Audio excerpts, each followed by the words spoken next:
властите са се давали края на дума.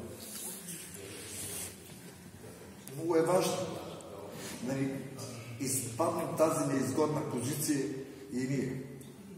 Още малко половината пост приключва. Думата пост звучи много авторитет, много радост, много ангажиращо.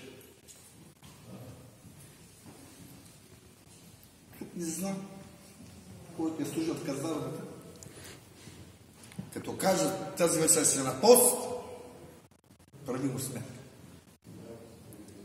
Ще бъдеш на пост.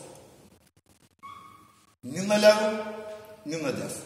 Ма какво има да ви обяснят? Погледнете стражата на президента. Няма да... Аз съм минал като студент да ги видя дали няма да мръдна. Те си приказват, но никой не ги чува. И те не се чуват. Това е пост. Дядо Моисей, за да получи заповедите от дядо Господ, 40 дена е постил. Отче, не мога да спа. Отче, пак ме лекар ще мога. Отче. И викам, ще дай на рецепта, бе. Давам за на рецепта. Ама не е рецепта за диета. Аз не я давам. Аз не, на кой е дал преди 2000 години? Господи, попитали го ученици. Що този бяс не можахме да го изгоним ние от този човек? Ние се опитахме, но не стана. Вашите възпитам, на които ви говоря вече колко години. Той е род, нищо не се изгонва? Браво, честно пише. И Ванчо казва, нали реката избира от Черна гора. Да, браво, Ванчо. Значи, що сте постали до този момент, остава още малко да продължите и не се отчаявайте. В приложение още кръвното ми падна, за да ми съви свят. Вече не мога да ям само бобби, картофи и зели. Малко да се така пооблажа душичка. Опа, точно там ще направиш грешка.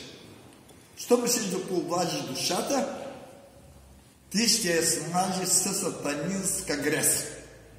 И ще стане по-лошо. Виж как те влушава дявола. Ще ме фани каза захарната, трябва да капна малко нещо. Стига сте, не, това е внушение, това е смущение, това е шушукане от страна дявола. Да можеш да нарушиш поста.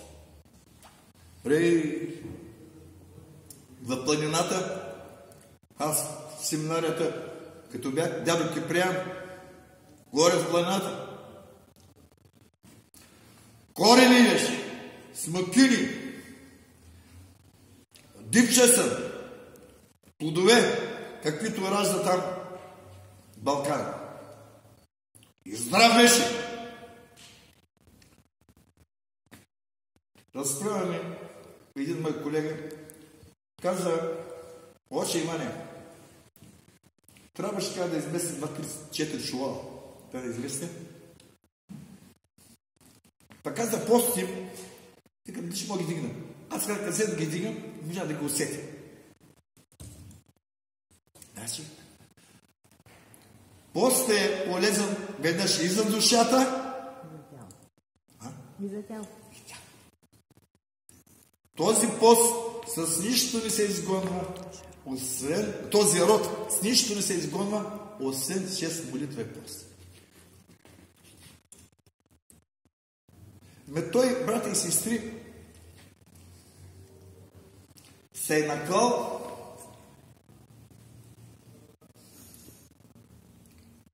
аз го зная от опит. Човек като прикрие малко повече с деликатесите, с седени пири, го кара на сън.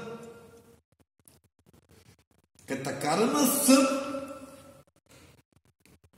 след това кара на мързъл.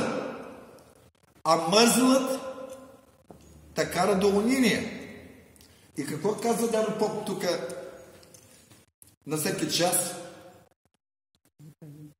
Господи, владико на моя живот, не ме давай дух на безделие, униние и т.н. Не ми давай дух на безделие. Ти, щом като вече не можеш да работиш, ти вече ставаш от леглото и за какво ще мислиш? Нема, какво ще ми? За една цигаря? Дай каза малко, те са да връндисам. Дай ми каза и кафе. Тя още по-лошо става. Каза, че май ми се завъртя главата от какво беше. Викам от цигарите, от тютюна. Това е дяволски тъга. Тютюн е дяволски.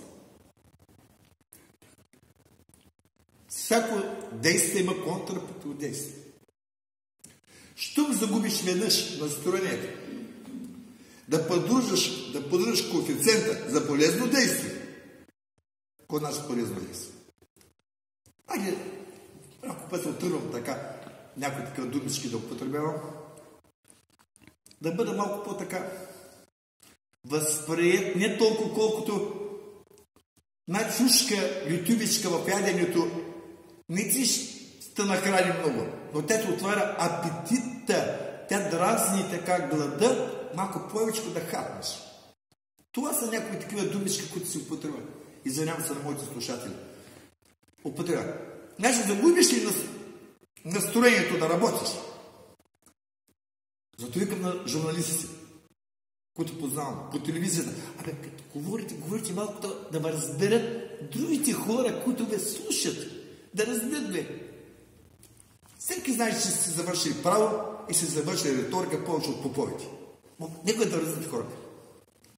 Значи, загубиш ли настроението, дето викат нашите хора, апетита да едеш лошо. Ама ако изгубиш желанието да работиш, още по-лошо. Още по-лошо. Изгубиш желанието да работиш. Обаче, къде отиваш се? Отивам на църква. Ма къде бе? Не отивам да служа в селото. Но тук каза, няма хора там. Няма българи. Само камбаната каза, стои, няма хора. Чакай, викам. Я погледни, викам. Я погледни гнездото. Ма дали ще дойдат щъркелите? Бог знае. Но то си стои. И каза, лъче, дойдоха бе. Не си знал да ще дойдат. Те се подчиняват на природен закон. Не на божествен закон. Те се подчиняват и те си идват по разписание, от далечния юг, тук, ама студ, сняг, облаци. Не. Как изпя свещеника? Когато еврейски народ Бог му казва, че трябва да направят десант на Червено море, Исус Навин, няма вече казва спирани, почна, ще как пей, Червено море. Аз обичам хем да го пие, хем да го тълкува. И там какъв морето се отваря. И вече, как влизат връзките на Исус Навин и Халев. Влизат. Закон. Кой ще? Викам, във влака има ли пътници? Има ли във влака пътници? Няма. Влака, що се движи? Що не го справите в Каспича?